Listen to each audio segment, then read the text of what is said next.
Next is former Playboy playmate P.F. Madsen. This one is very interesting indeed. Here's a look at her in action. Your reaction to hearing what Bill Cosby admitted to under sworn testimony? Complete validation. Across the board, from all of us, complete validation. And he fixed the drink behind me. I took 2 sips, and that's the last thing I remember until 2 sips. At 4 o'clock in the morning, I woke up in bed, naked, bruised and battered. And I looked over and he was there, naked, and I slivered out of the bed because I didn't want to wake him, and I gathered my clothes, and I got dressed, and I went downstairs, and I got a cab, went to my apartment, took a shower. I had to go back to work at Playboy. I had to get the girls on the floor, and I went back to work. Do you have a memory of what happened between that drink? I don't have any memory at all of what happened, but I knew that I was brutally raped. I knew. Something is not right. Now, most people may not remember her, but this isn't her first rodeo. Remember Marv Albert? Back when Marv was having his bout of legal trouble, Madsen, then referred to as Patricia Madsen, came forth and said that he raped her too. There are striking similarities between both cases. Marv Albert was in hot water for allegedly raping and biting a woman. Madsen joined the Gloria Allred-led lawsuit and claimed Marv Albert raped and bit her too, just like the other woman.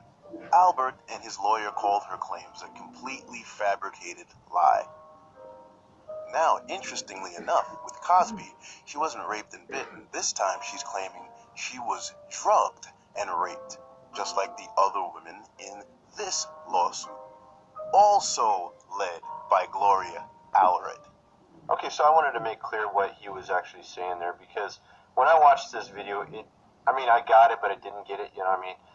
What he's saying is that she, in the first lawsuit against this man, Marv Albert, she fabricated a story that was the equivalent to another woman's story of being raped and bitten by this Marv Albert.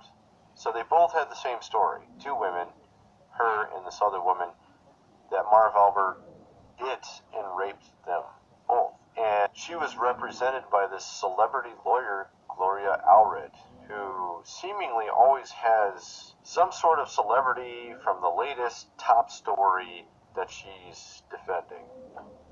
Gee, I wonder if that's on purpose, right?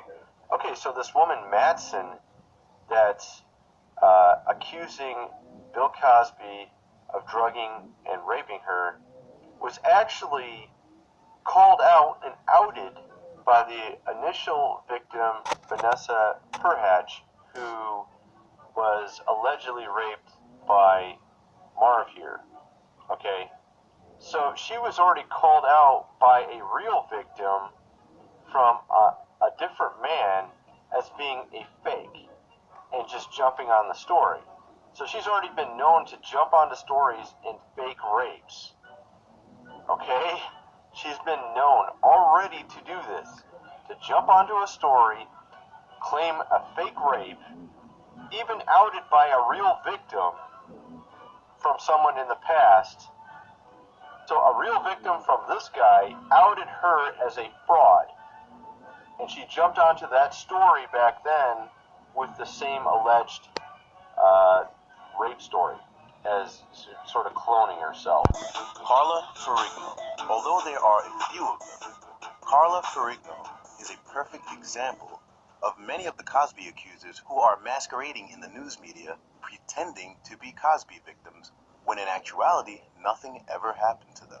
And there was never much to her story to merit this much attention. In her own words and written statements, this is what happened. Her, Cosby, and some other people were playing pool. Then it was eventually just her and Bill Cosby. At some point, Bill Cosby made a move and kissed her. She pulled away, and Bill Cosby asked, "What's wrong?" She said, "I don't know, it's just I never kissed a black man before." Then she turned around and she left. That's it. I wish I was kidding, but that's really all there is. So what she did was just add a little salt and pepper and embellish embellished on some exaggerations in order to make the story a story. So she added some details every time that she spoke about it and made it seem like it was some sort of a struggle that she escaped from, and tells the media that she got away. Somewhere in the middle of that, I turned around and there was nobody in the room at all, just him and I. He grabbed me, like powerful. He was a big man. He had me up against him and kissed me in the mouth. And I just pushed him, or he grabbed me, kissed me right in the mouth. And that's when I just went, whoa! And I ran down the hallway, took off running, looking for my date, because I just wanted to go home. I feel blessed that I was able